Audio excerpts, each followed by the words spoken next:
Welcome back to the Bitcoin Layer. I'm Nick Bhatia. Today we welcome back Matt Dines. He is the Chief Investment Officer of Build. Dines, great to see you. Great to be back here. Thanks, Nick. Now, we always love to hear your big picture thoughts. Dines is one of those big brains out there that helps us think through the long-term changes of the monetary system. That is where we love to focus our discussions. So he has a great slide deck to walk us through how we are connecting the Genius Act, US dollar stablecoins, to Bitcoin, the US embrace of Bitcoin, and of course, the big picture. How is the global monetary system changing? Is it actually going to a Bitcoin anchored system? Is Bitcoin just part of the mix? How much is gold involved? And how much does this multipolar world affect the analysis? So, Dines, I will turn it over to you. You can get right into it with the first slide. Yep. So last episode, we were here in May. I think we nailed gold. That one's going to age very well. I'm not going to talk about gold today, although there are some big things happening there. These will, play out over time, but, just, to put this on the shelf and leave it. Russia just announced in the last couple of weeks, it's going to begin trading in its gold futures contract later this year, by end of year. And that's kind of your copy paste of the Shanghai Futures Exchange, which launched in 2013, 2014 era. So that's the big picture on gold. It's going to play out over, the long-term time frame, 5 to 10 years. Whenever I come on this show, we talk about the big things going on at the monetary layer is the way I view our chats. So we're going to leave gold aside right now, but there are big things happening there. Today, I want to focus on what's happening, from the U.S. perspective, starting in Washington, D.C. and New York City and working out. And so in the last, 2 months since I've been on the show, we've had, 3 big line items to tackle on the legislative agenda for Congress, if you will, to lay the new groundwork infrastructure for what's going to go, how the dollar system is going to perpetuate itself forward. And if you think about right now, Nick, I listened to your podcast yesterday evening on what Bitcoin did. You talked about just the latest developments. And I think you kind of got across a key point.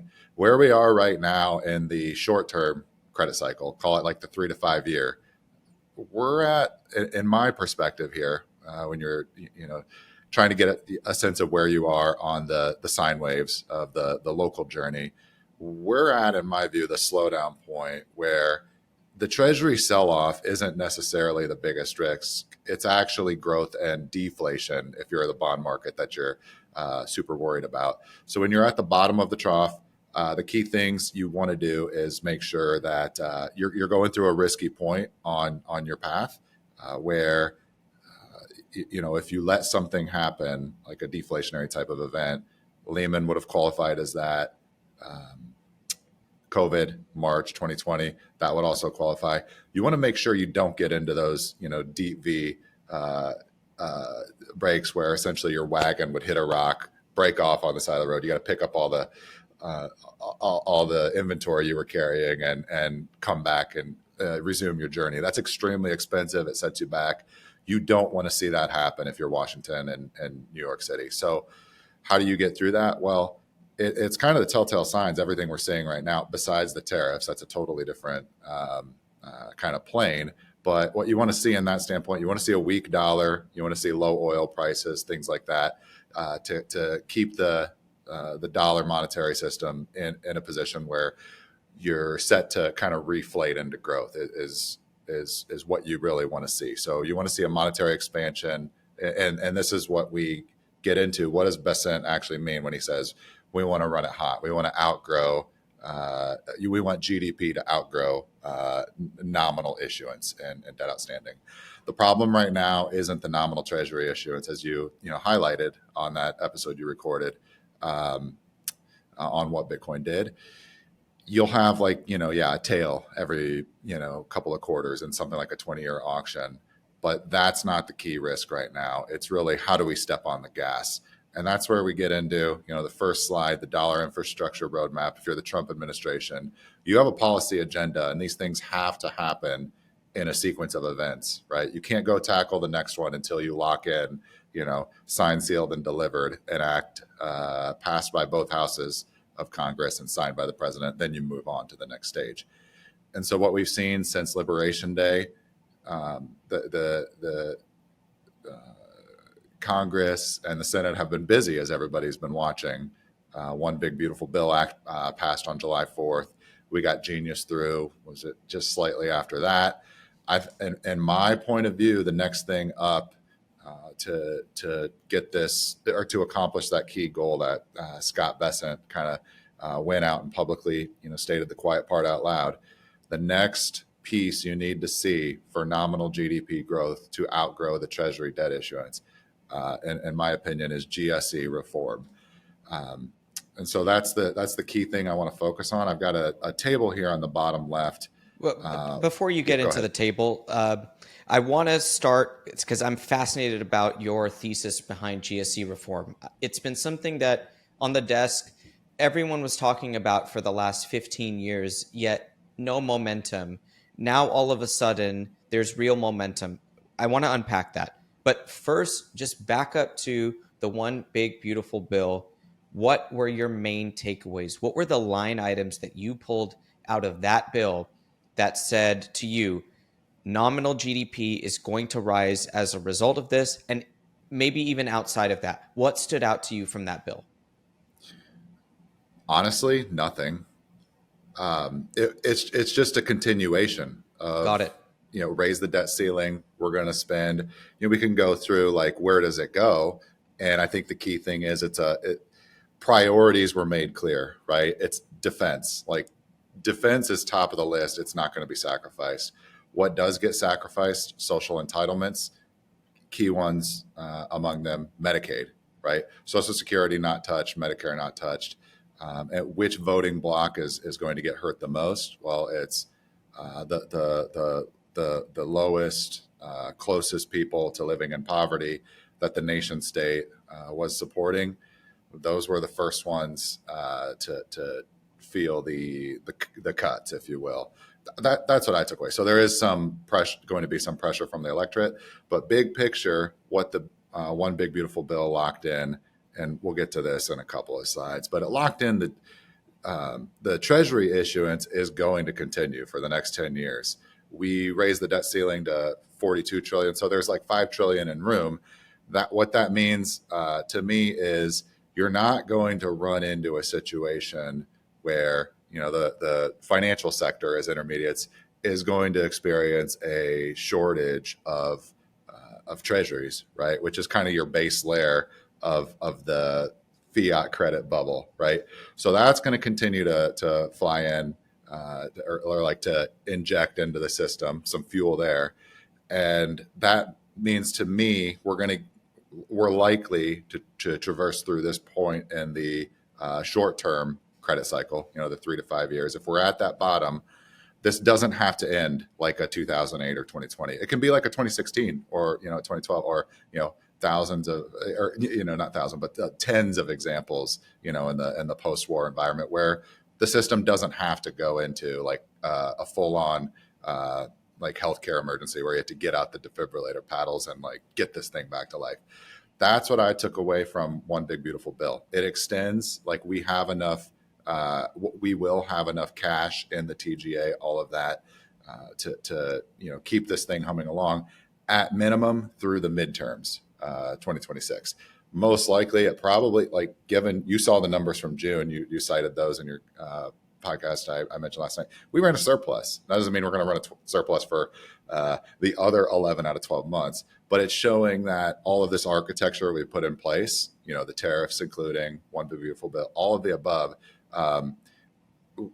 We don't necessarily have to be in that, same world we were living in 2020 to let's say 2024, where it's all just let's just run up Treasury spending, Inflation Reduction Act type of approach, Biden era policy, Yellen era policies.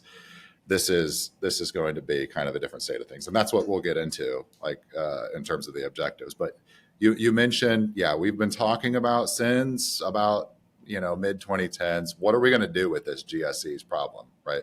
When I say GSE, government sponsored entities, what we mean here is Fannie and Freddie, which have been sitting in conservatorship of the U.S. Treasury. And basically what that was a result where after 2008, you saw the insolvency. You had an implicit government guarantee of the mortgage-backed securities pools, stuffed with, Fannie and Freddie, essentially insured loans. What does that mean? That insurance?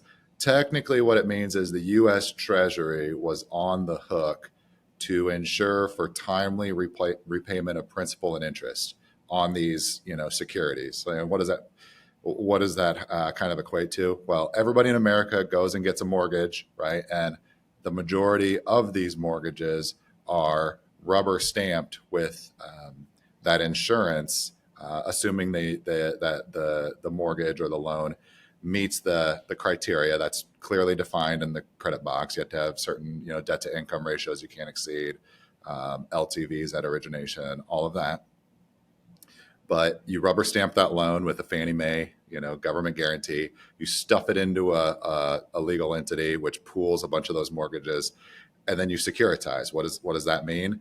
You take the capital side of the balance sheet and you create securities, right? You create a senior tranche, a mezz tranche, an equity tranche, and you just stuff those into Wall Street.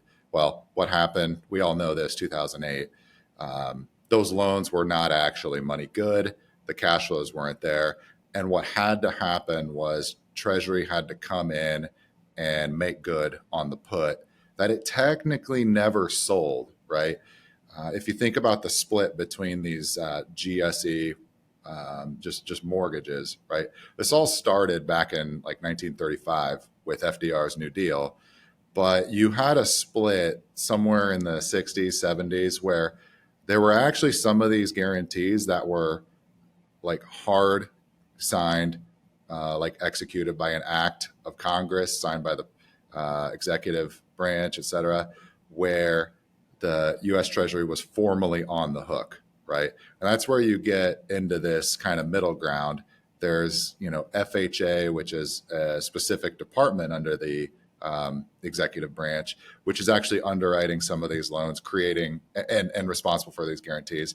And then there's the soft guarantees like Fannie and Freddie. They're kind of like the Fed. They're quasi, public private institutions. And it wasn't actually specified, hey, you actually have a full guarantee, that traces back to like an act of Congress where it committed the purse. We had to do it in 2008. Otherwise, the U.S. Treasury was just over a barrel. And basically and then you always wonder, like, okay, is this, what is the nature of this guarantee? Like once the, push comes to shove, the stuff hits the fan, what's going to happen? Treasury had to do it. They had to save the system. But basically ever since then, and in the 2010s, the policy has been, all right, we're not going to do this again, right? From the public standpoint, the Treasury, because it was extremely expensive. The Treasury and the American public got the raw end of the deal, like by far. You can come with some analysis from like Obama administration era and say, hey, the U.S. Treasury didn't lose any money on its bailouts, like of Fannie and Freddie, in a nominal sense. And that may actually be true when you line up the accounting. But in terms of the actual cost where it hit, like in terms of the expansion of U.S. Treasury debt that was required to backstop the system in itself, the cost doesn't necessarily show up like in the actual net income statement when you're looking at, hey, what did the U.S. Treasury come in at to inject capital and take Fannie Freddie into conservatorship? What is it going to exit them at when it reprivatizes? The actual cost is in the nominal debt expansion itself and the inflation wave that we hit, in my opinion, over the last like 5 to 7 years that's been developing. So that's where we find ourselves today. And this new administration, I would say, is the first one where this is actually like a clear policy agenda item, whereas it's not, a toy discussion anymore. We're not kicking the can around. This needs to happen. I'll get into into the why, like functionally, we can't accomplish Treasury Secretary Bessent's stated objectives without doing this. And that's where I see this coming in. So that brings us to the Bill Pulte tweet of it was June 25th, right? And in Bitcoin, if you follow your chat groups, this was raised as an item that's garnered attention. I don't know if it rose to a level of awareness that the current hot topic, like Bitcoin Treasury companies, is getting in our discussion. But in my view, we're coming on this show, basically quarterly, and we talk about what are the big developments at the monetary layer. This is the big one that's lurking under the surface that really, in my opinion, anchors Bitcoin to the propagation of the existing credit system in the credit money framework.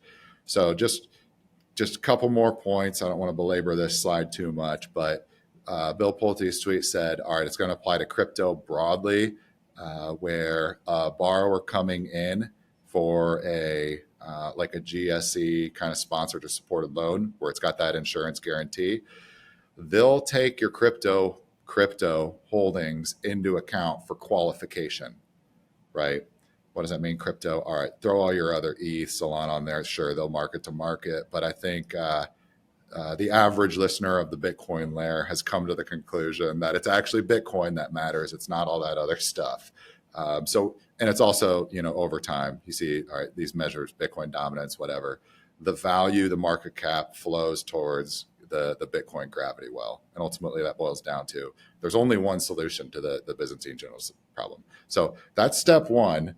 Bill Pulte, current director of the FHA, he's a legacy. He comes from a family that's been involved in the housing and construction lending industry. So he's from the sector.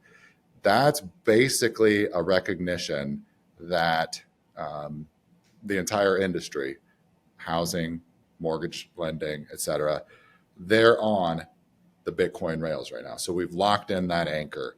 Now, is it pure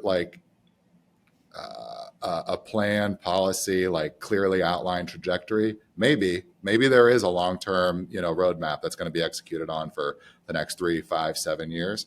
It could also just be they're responding to market incentives and guided by the invisible hand, right? So what I mean by that, Bill Pulte himself may not be orange-pilled and a card-carrying member of the Bitcoin tribe, right? Same thing. I think Scott Bessent gets Bitcoin. I'd be surprised if he doesn't own a bag himself.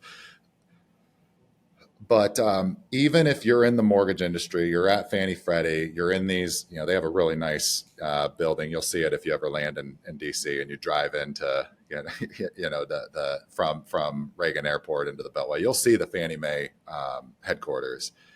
Maybe those executives there aren't all kind of in line and baked into what's happening, but the market incentives are guiding them to this destination, and they've already plugged into the Bitcoin anchor, in my point of view, and I'll get into that. The era of institutional Bitcoin adoption is fully upon us. With ETFs and new corporate treasury models, gaining exposure has never been easier. But this creates the powerful temptation to hand your keys over to somebody else, which might be the exact opposite of what you wanted to do with Bitcoin in the first place. Having the control of Bitcoin private keys has never been more important, but there is always the risk of self-custody. So how do you battle that? You do it with Unchained. Explore the full suite of tools today at unchained.com/TBL, unchained.com/TBL. Human Rights Foundation presents the Financial Freedom Report. Go to financialfreedomreport.org, sign up for the free newsletter today, and get involved in the freedom aspect of Bitcoin. Bitcoin is a human right, and it is evolving as such. Make sure to go to financialfreedomreport.org, sign up for their free newsletter, and learn all about how Bitcoin is at the cutting edge of providing people with human rights. Smart macro analysts don't just watch the Fed, they watch the world. Okay, so I want to then just get you to focus the conversation on how GSE reform happens, what happens, is it a sale? And is that what just brings money directly into the government, or is there an economic process that you're referring to that can increase nominal GDP? Just break it down for us. How does GSE reform lead to the GDP growth outstripping the debt growth? Yep. So these things are in conservatorship, as we mentioned. It's a tough word. I'm tripping over. Need to drink more coffee today. What that means in effect. So all of the cash flows from these, mortgage underwritings and insurance, they've been flowing into the Treasury, and they've been helping on the net income line kind of pad the Treasury's results, right? It's not causing any meaningful dent, right? We've all seen the Treasury's fiscal situation and the deterioration that's taken place over the last 10 years. But what would effectively happen now as you try to reprivatize? And what does that mean? It's you give the private equity owner, or the private owners, I don't want to say private equity, that's different, not happening here. The private owners of the equity in these entities, Fannie and Freddie, they would be allowed to essentially run the companies as they see fit for their own, highest and best profitable use. What does that mean? Well, you would actually have to kick in capital from the private markets. They would effectively buy these back from the Treasury. And this is bottom left, still on the first slide. This is where you just get some general estimates. This came from TD Securities on a IB chat on Bloomberg. I got just some sell side research probably about a month ago as this discussion was really getting underway. What that would amount to, it's probably going to be something in the ballpark of $500 billion, like 500 billion capital injection that the U.S. Treasury is going to get up front from the GSE equity value. And then there's certain things that would come into play in terms of kind of balance sheet retention on these entities themselves, on their ability to grow their equity capital buffer, which would then allow them to go out and increase mortgage originations. And what does that mean? That's where the rubber hits the road between you've got kind of three players in the domestic credit system, right? You got the federal government, you've got the financial intermediaries, and then you've got the private sector, households and businesses. But really, let's focus here on households. Where do they borrow? It's for homes, right? That's your biggest line item of borrowing. Everything else kind of pales in comparison in terms of market size and just the balance sheet capacity of your individual American consumer. Your home mortgage is going to be the largest loan you typically take on in your entire lifetime if you're a working class American. So that's really what we're looking for, like the policy steps to get there. But the output you're looking to achieve is like private sector borrowing. We need to get them to lever up, right? If you want to actually run it hot, as Scott Bessent mentioned. So let's skip that slide I have on what happened with Genius and the money. We might tail that at the very end. But if slide 3, what we locked in essentially, we committed with one big beautiful bill, and this is from the January 2025 CBO estimate. So the next 6-month iteration will fully bake in what OBBBA locked us into. But basically, the numbers stand. Over the next 10 years, you're going to see the U.S. Treasury issue an incremental 23.9 trillion, call it 24 trillion in Treasury debt. That's going to go into this credit system that we've talked so much about. And then to support that Treasury debt, CBO sees that we need to increase GDP by about $15 trillion nominally, right? And if you go to slide 4, this is the way the intersection of a fiat money and credit money system work. To get that GDP growth, you have to have credit expansion in the system, right? It's one for one. It's monetary creation. And if you just look at the Fed's Z1 quarterly statements, the financial accounts of the United States, where it just breaks down all the credit in the domestic system, this doesn't count the offshore dollar credit.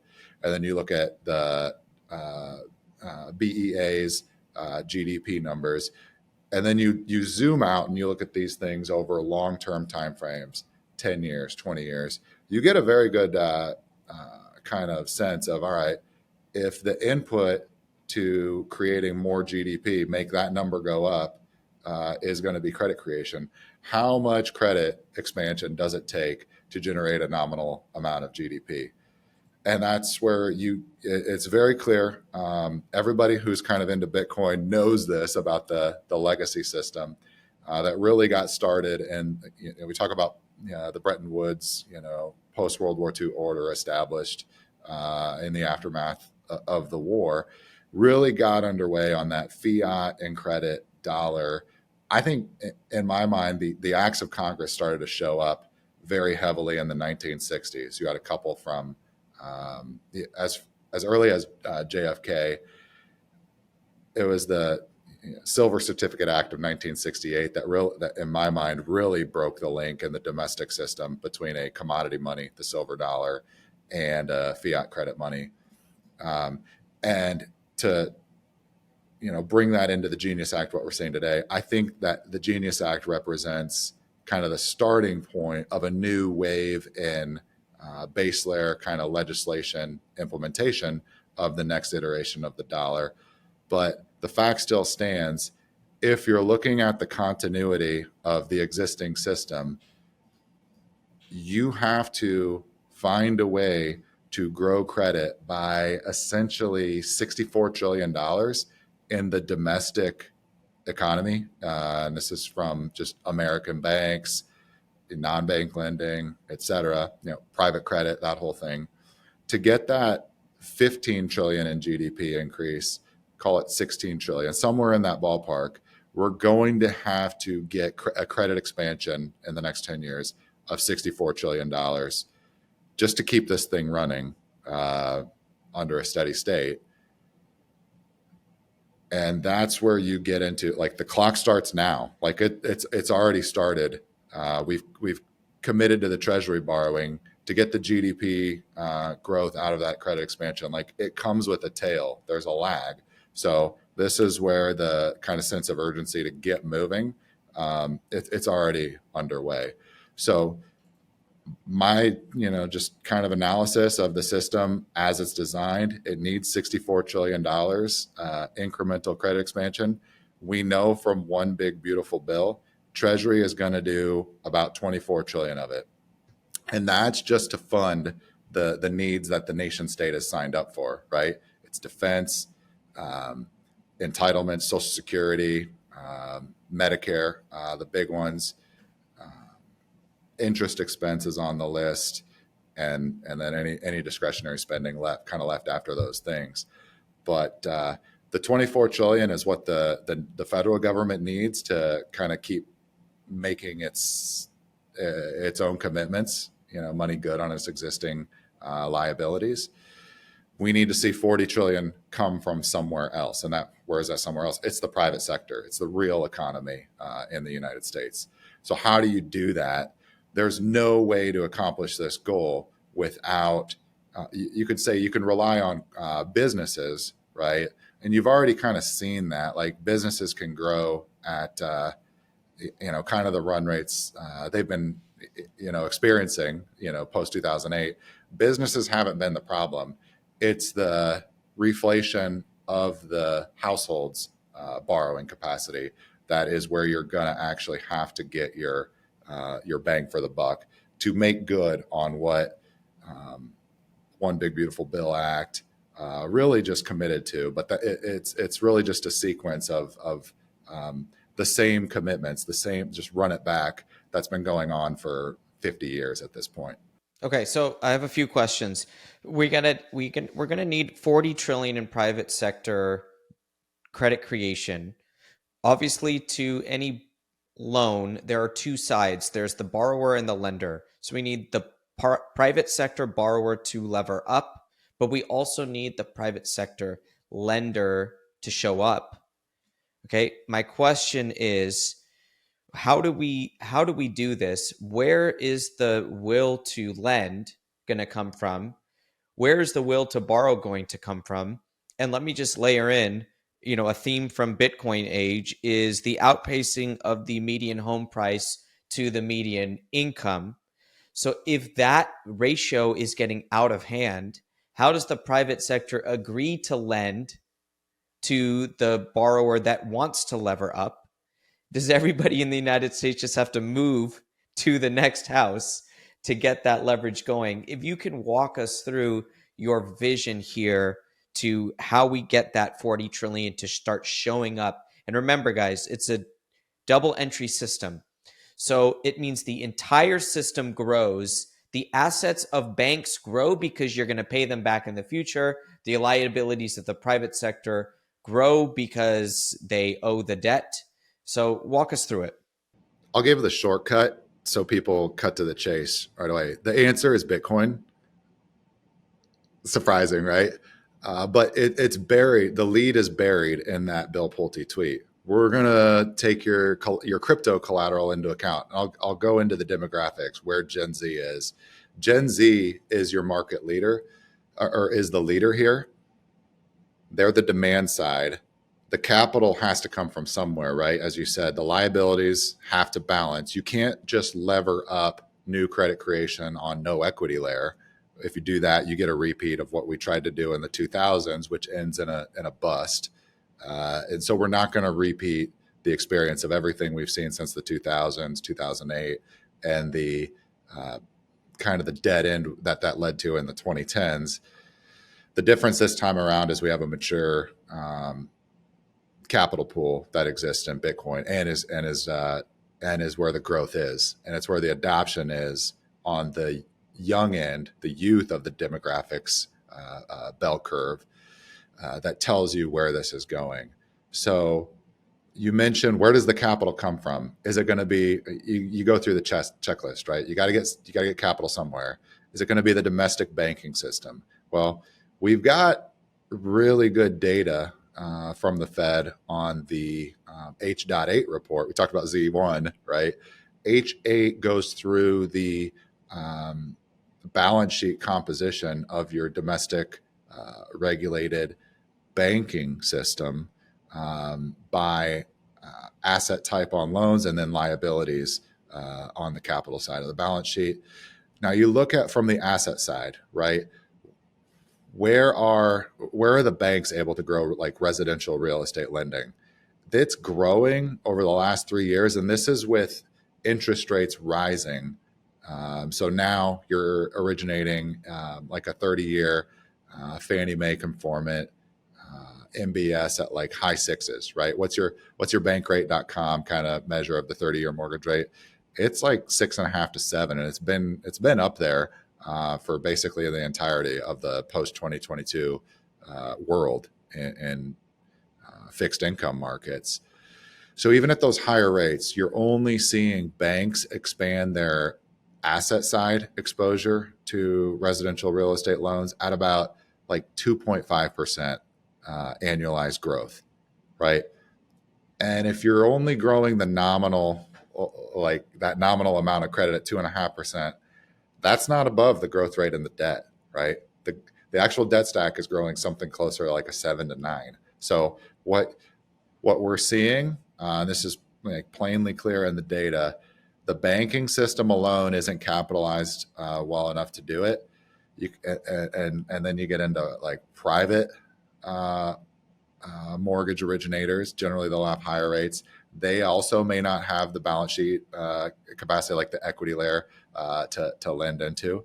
They're also going to be regulated, like residential real estate lending. You have to meet, or you're going to be covered by Consumer Finance Protection Bureau, state licensing requirement, all of that. And so those can't necessarily get it done either. We'll get into this, but you're seeing the mortgage-backed security pools, the TBAs, as they're called, to be announced. Those nominally aren't growing. So we've got a problem here for the residential home borrower. There's clearly demand, right? Gen Z wants a house. There's a lot of millennials at the tail end who still don't have a house. They clearly want to get into a house. They get them into the loan, right? It's like showing up on a car lot. Get them into the car, same thing. Get them into the house. The problem is it's both qualification. Do they have the assets? Do they have the income? Do they have steady employment to qualify from the underwriting side? And then is there the supply of capital to make that happen? Those two ingredients are what is missing, and that's the core problem that the domestic financial system needs to solve, in my kind of framework, in the next 2 to 3 years, to actually make good on what Scott Bessent has made kind of official Treasury policy. We're going to run it hot. And so where does that come from? If you go to slide 5, we're in a secular rising rate environment. This isn't 1980 to 2020 anymore, in my opinion. We're at higher highs and higher lows on kind of the level of interest rates.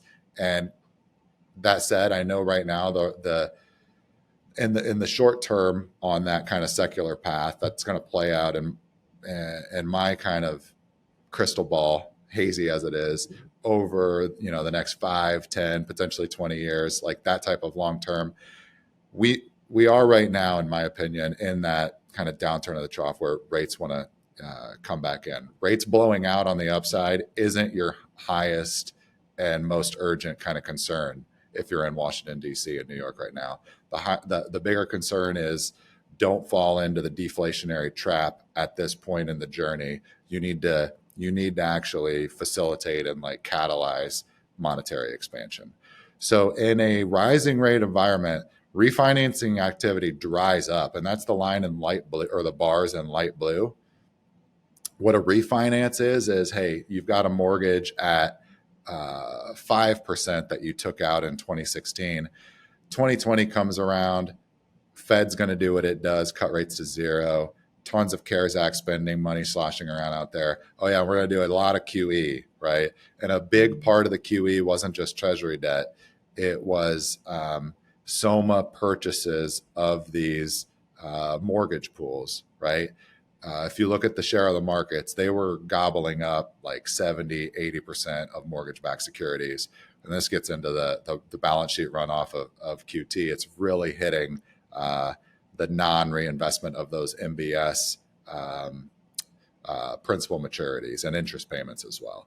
But you see in the blue line, it's very clear that era of refinance originations, just pure like existing borrowers, just getting a new loan, pay off their old loan at a lower rate, that's drying up, and kind of that makes sense, right? If interest rates want to secularly move up, you're not riding the primary trend down. You're only going to get secondary cycles of booms where, hey, the people who originated in the last 3 to 5 years, maybe they can shave a couple of points off their rate, but that's not going to be as dependable as it was in that 40-year bond bull market of like 1980 to 2020. It's going to be like a role player.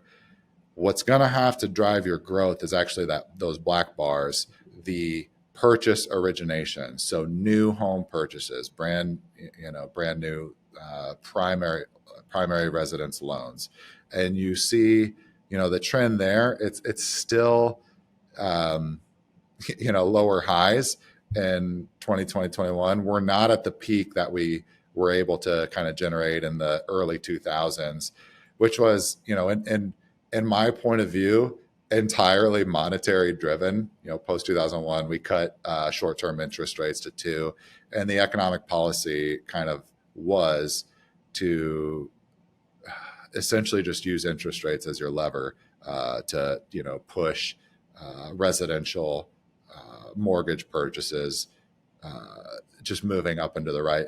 We know where that kind of ends. If you don't actually if it's artificial, just kind of rates driven growth by itself, there's only so much that can do. And if you leave it to the animal spirits on Wall Street, right, they will milk everything they can out of it. And that ended in a complete disaster. So what you're looking at right now, if you're Washington, D.C., you're looking to reprivatize these GSEs. You want to do it in such a way that kind of aligns the economic interest so you don't get the same result where, all right, it's a bunch of mortgages that home buyers couldn't afford. You really want to make this a lasting solution and durable. I think would be a better word for that. Like durable economics works for both the supply of capital and the borrower of said capital. Put the American homeowner like into a loan they can actually afford. Um, and I think that's how, like, we have one shot essentially to get this right. So that's kind of the roadmap. I think the next stage here for the Trump administration. I really walked into that one when I said, how do we do it? And it's Bitcoin. So I do want you to get in a little bit more into how young people can use their Bitcoin to help nominal GDP grow through basically these black bars going higher as they present good collateral to the banking system. But I want to talk about private credit real quick. The privatization of Fannie and Freddie. If we get privatization of GSE, then the mortgage origination will be done in the private sector. Do you argue that that would increase rates or lower rates? Uh, that would obviously depend on the size of the equity tranche that is brought into the funding of new origination. So if the equity tranche is very large, that means there's good protection for the lenders against first losses, for example. That could increase origination, lower rates as supply goes up. But my question is also on the private credit front. Maybe you can give the viewer and the listener an update to how that whole industry is evolving. Is it going? You mentioned the H8, so what you're seeing is a 2.5% annual growth rate of traditional bank lending. That's not going to cut it. That's not even higher than home price appreciation across the United States Yep. on an annual growth rate. So I'll turn it over to you. Yeah. So private credit, when we hear that term, you see it written on the front page of the Wall Street Journal, those stories. What that is focused on right now is, your big names, Apollo, Ares, those type of firms. They're focused on the middle market of corporate borrowers, like legacy today. So like direct lending deals where you don't necessarily need an investment bank, or the dollars are coming from hard equity dollars, not balance sheet expansion through like the FDIC insured system. That's And all let me focused right I now. just Go let me ahead. pause you for 1 second because I want to give people a little bit of a parallel there. I'm sorry to interrupt, Dines, but when I talk about Bitcoin growing and the marginal demand for Bitcoin growing due to credit expansion, this is actually what we're talking about. Some of it is hard equity current dollars that already exist. Some of it will be new credit creation via the banking system, basically taking on some new bonds onto its balance sheet as the hard equity dollars go and buy the rest of the bonds. So at the margin, as the capital for Bitcoin comes into Bitcoin from the dollar system, some of it will be existing dollars and some of it will be new credit. And so that's the difference here. When Dines is talking about hard equity funding a bank, a mid-level corporation borrowing in the market, that means there's no credit creation. There's no credit expansion in that process. So sorry to There could interrupt. be. Well, actually, it is. They're levered. A private credit lender is levered about 2 to 1. They're 50% debt to assets typically, and the debt will come from.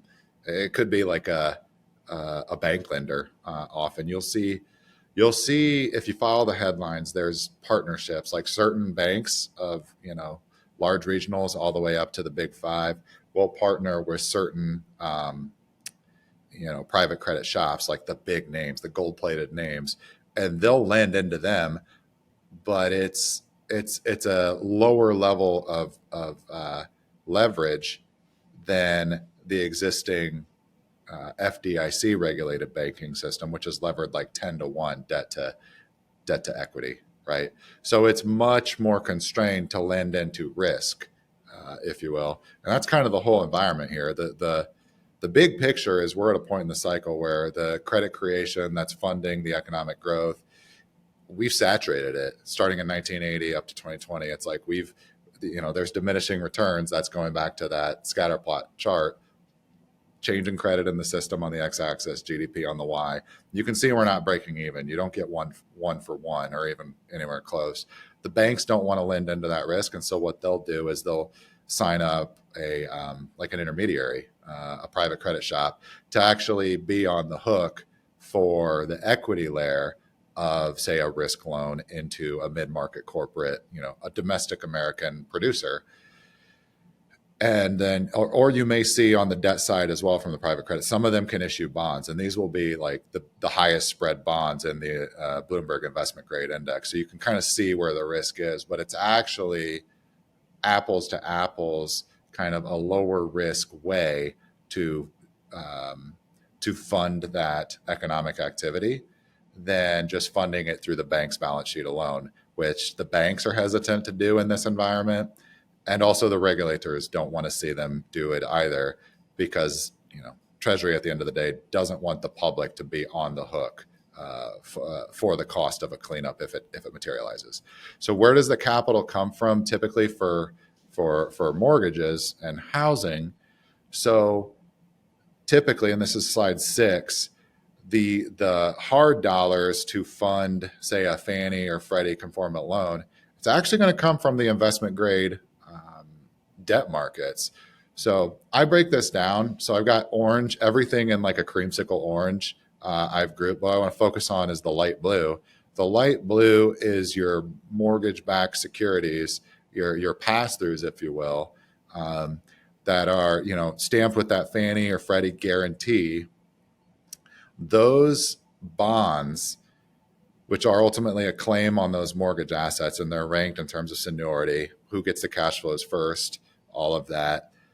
It's actually your bond funds. Like this is your investment grade credit. This is the stuff pensions can buy. This is the 40 and your 60/40. And this is where your dollar capital goes to funding kind of the private sector household mortgages. So for context here, the blue line peaked in 2008. And since then, we've seen a shrinkage in the share of, per dollar of the investment grade credit stack. Mortgage-backed securities have lost 19 cents of every dollar. Like you've declined from about 45 cents down to 27 cents, but about there.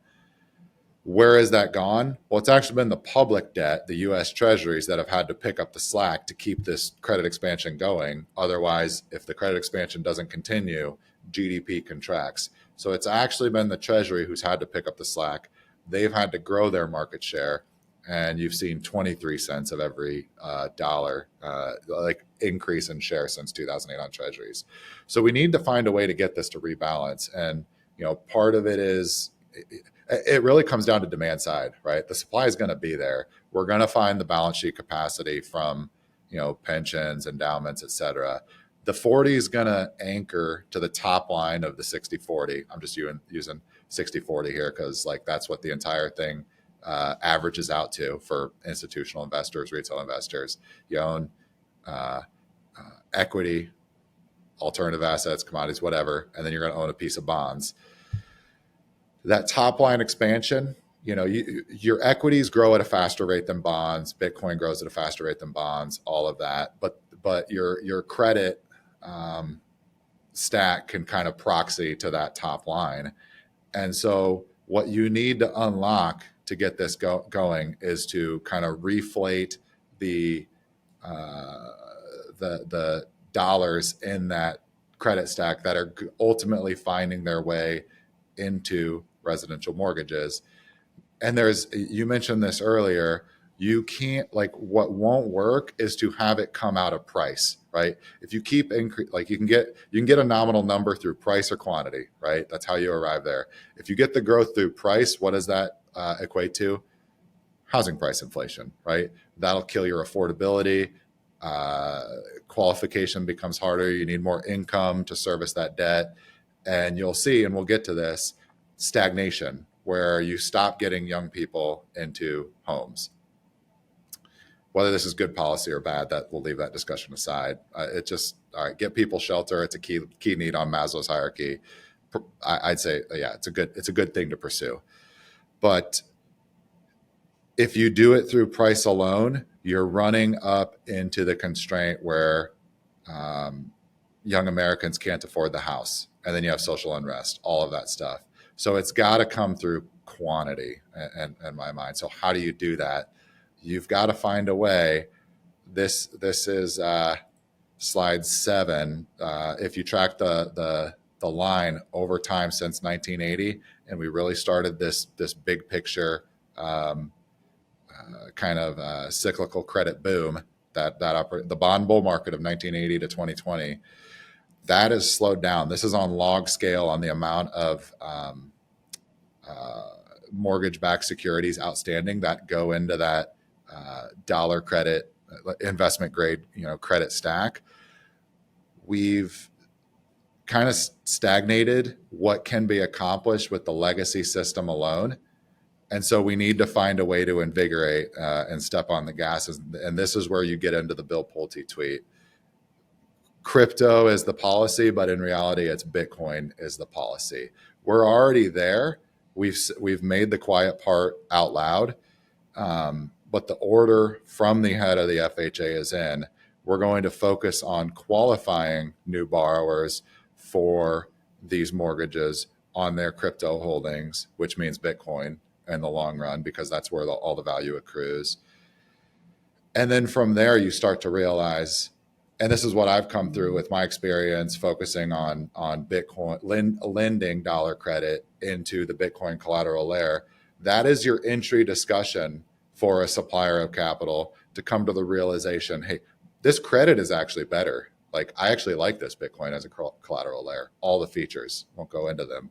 But that gets the light bulb to go off for a large set of capital providers to really see Bitcoin and what's going on. And then they get the understanding, oh, wait, this isn't tulips. There's actually something going on here with Bitcoin as money. And then that leads to further adoption. And, you just keep going. Where does this rabbit hole go? Once these GSEs realize, once the dollar capital providers realize, oh, wait, I get a better collateral. I can actually underwrite this Gen Z or millennial American worker, get them into the mortgage.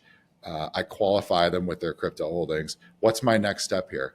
Oh, I may ask them to do a dual collateralized loan, something like what you see Battery doing in the commercial lending space. Say, oh, you only have, let's say, $20,000, $30,000 in Bitcoin holdings right now behind your name to put as the equity layer to qualify for this loan. What if you collateralize some of the loan with your existing Bitcoin holdings? I can get you in the median house, 250K, 300K, et cetera. I can underwrite that. And then you start working on what's the next step. Oh, I actually want some of the Bitcoin myself. So, some of that, monthly payment of principal and interest, that's going to go into a share pool of Bitcoin. And that's where you start getting, all right, what we're trying to do here with bit bonds, like Bitcoin-backed Treasury bonds, that's a hard sell. We're working the square peg into the round hole, if you will. But if you just follow it through, what we need to see happen is we need to get 50 million more Gen Z and millennial home borrowers to take out a mortgage. We've already said the quiet part out loud, where the millennial is saving. I'll get into the charts here with the Gemini report, but we've told them with the Bill Pulte tweet, we want you to save in the crypto, or you're already saving in the crypto, right? That's where it is. And crypto is Bitcoin. You're already saving in Bitcoin. That's the fastest horse for growing equity on your balance sheet, right? That's growing at 30, 40, 50% annualized with volatility, but we know that. they've already been incentivized. Okay, you're going to hold Bitcoin. Now you're going to actually lend into the youth on your demographic bell curve, meet them where they are, and then eventually the suppliers of the dollar capital are going to come in, and this is where those two ends meet, in my opinion, is the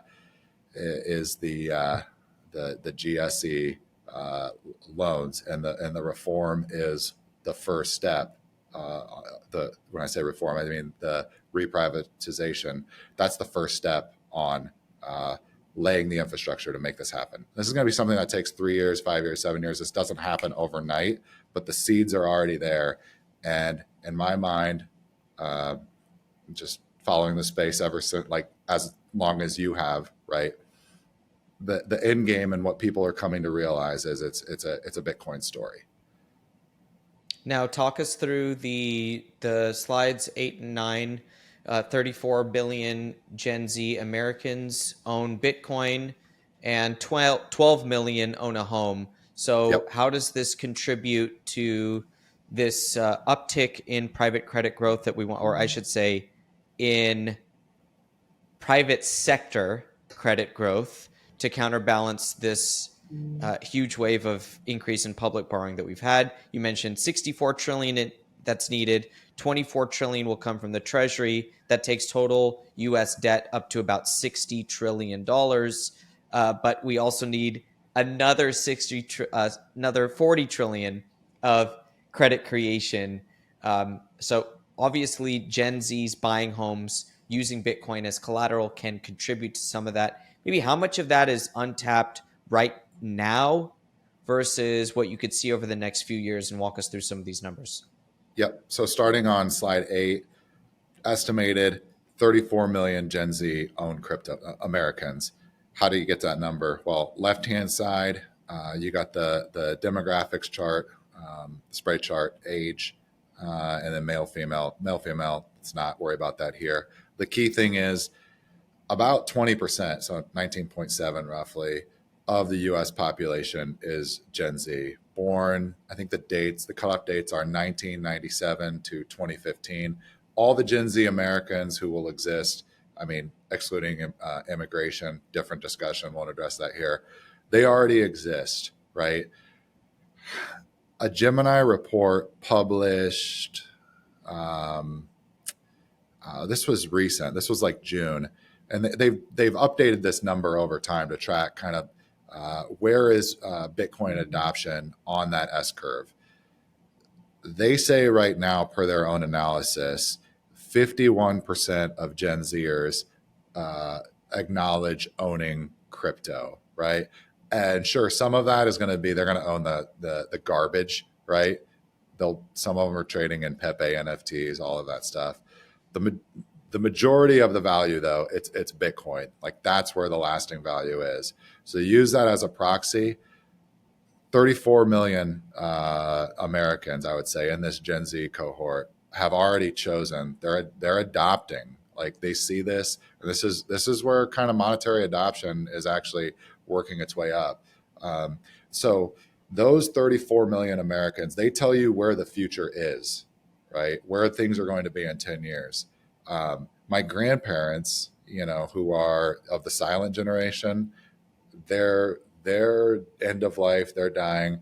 I just lost a grandmother earlier this year who had never actually signed on the internet once in her life, right? So the only people who meet that description are kind of your people who are just naturally aging out because we have finite lifespans, right? But where the future is, where capital and where savings is going to take place in the future, Gen Z is, that cohort, and late stage millennials as well.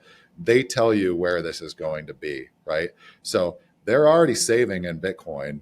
And when you see this Bill Pulte tweet, that you can't push the free market where it doesn't want to go organically, in my opinion. Like you have to meet them where they are. So the youth are going, like they've opted in, they're choosing Bitcoin as their money. And so these legacy institutions that have existed for nearly 100 years now, the GSEs that were enacted in Great Depression era, to persist into the future, they have to meet the current generations and future generations of Americans where they are. So this is that bridge of like two monies coming together. If you can do this successfully, right, the monetary system of the nation state transitions forward into the future. You're going to see a debasement of the legacy like IOUs. That's going to happen, and it is happening, but you may not see a total collapse, right? The dollar persists, it carries forward.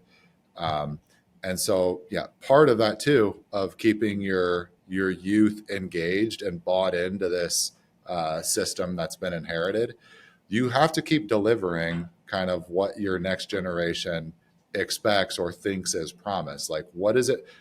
What does the youth want the system to do for themselves, right? And this is a discussion you're seeing this play out in society in real time, right? You saw a socialist candidate win the Democratic nomination for New York City mayor, right? So the youth are really telling you where the kind of the battle lines are and how this is going to play out. If you want the legacy framework to kind of continue operating as is, these institutions won't exist if they're not accomplishing the output that they're desired to have. Otherwise, there's no reason for them to exist. And this is where you see kind of the hallmarks of the American dream, right? What does that vague concept mean? To a large degree, owning your own home, it has been a kind of core part of that deal, if you will. You could say like since the Pilgrims landed on Plymouth Rock, right? But especially in the post New Deal kind of engagement between the federal government and the citizen. So the young American has chosen Bitcoin as their money. Like that is where adoption is happening. Yet they can't qualify from the legacy system to own the home. So 34 million kind of proxy own Bitcoin.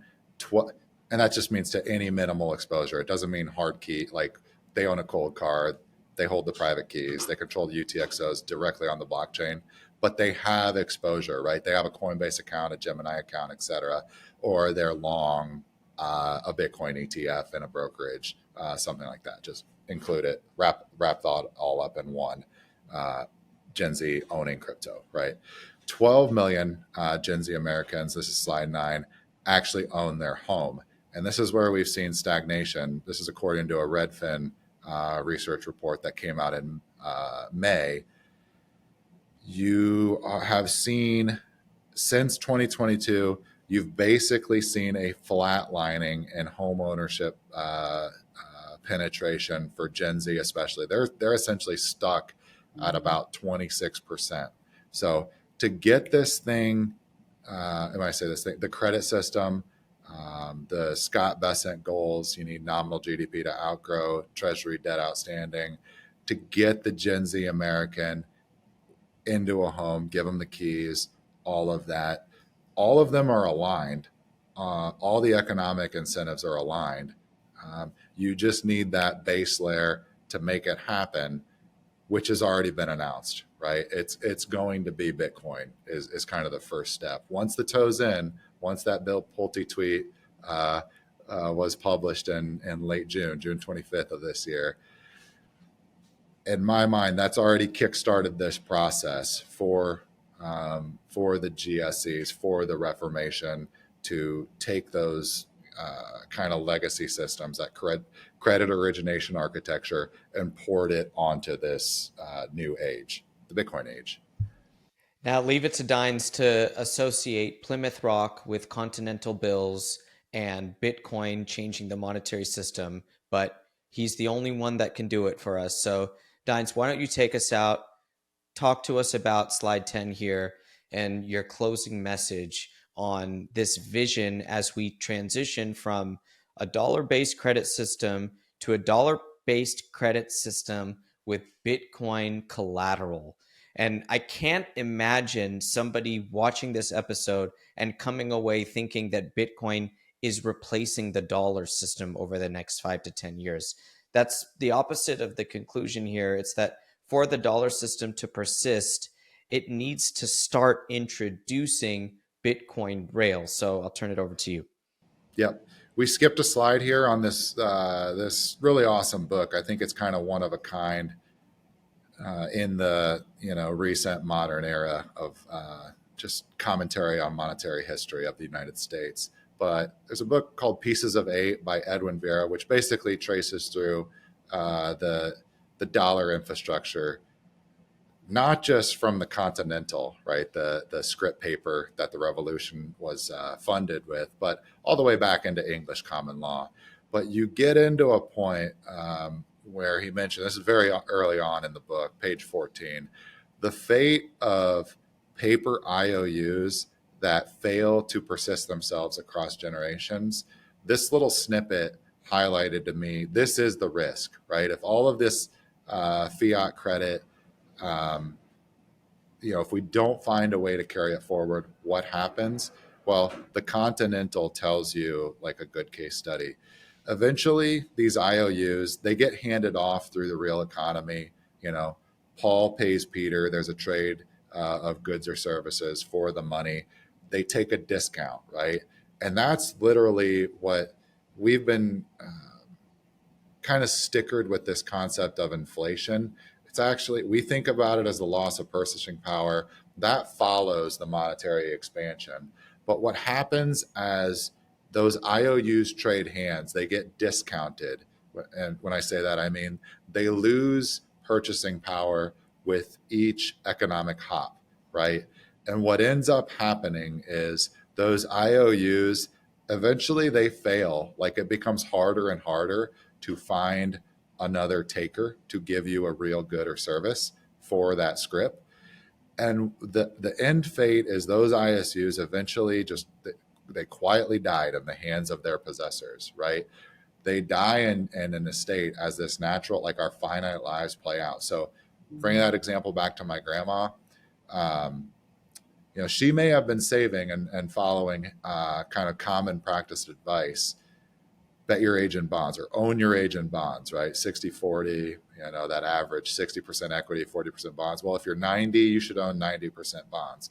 What that actually leads to is those 90% bonds, they don't buy purchasing power like the actual economic producers. It's always the youth of society who's actually able to go out and work, right?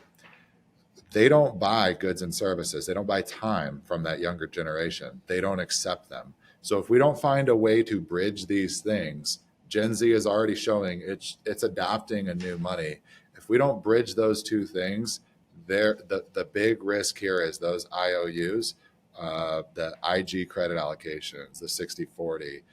The risk there, if this goes poorly and we are not successful here in the next 5 to 10 year window, those ISUs quietly die out in the hands of the silent generations and the boomers, which is a huge setback for kind of the big picture development of the United States as a nation state project to carry forward over the course of a multi-generation, infinitely lived duration project. If this goes the way every American to date has wanted to see this continue to be handed off down into further generations. So it's not an option in my mind at this point. If we can find a better way to do it, I'm all ears. But Bitcoin has already showed you the quiet infrastructure. It gives a feasible path to achieve this, and we're already toes are in.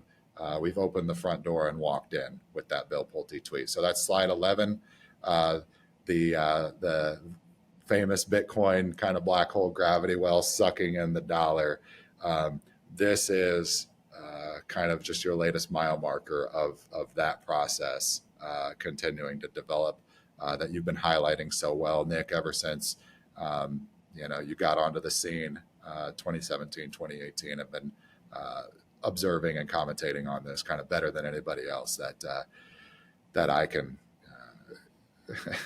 that's come across my radar. Thank you, Dines. And we are in the discovery of a new discovery phase of a brand new commodity in the introduction of a new collateral system on which to build a healthy and potentially healthier credit system. So that's the transition that we're in. When we think about the discovery of a new commodity, it is a once in a lifetime event. And so it's very fascinating to watch. Bitcoin analysis isn't just about when does it get to $1 million, which is the topic I covered yesterday, somewhere between 2031 and 2033. But that is more a prescription of the path that we will take to get there. And so these are some of the details. Our condolences to your family for the loss of your grandmother. You know, as the older generations pass away, we have to think about, like you said, what are the next generations doing? And I got the opportunity to teach 15 and 16 and 17-year-olds this summer, and it was very obvious to me that they will all be Bitcoiners, their entire generation. They understand it. It's part of the future. It's just a fixture for, the upcoming monetary system. So Matt Dines, Chief Investment Officer of Build, thank you as always for joining us, sharing your expertise, sharing your theses, and your great book recommendations that go deep into financial history. So tell people where to find you and any closing thoughts. Yep. On X, you can find me at Levered USTs, or my firm's website is getbuilding.com. And Nick, I know that this is just fun. You've been taking heat, I guess, over the last day or two for, just calling, hey, $1 million Bitcoin. That's not too far off, right?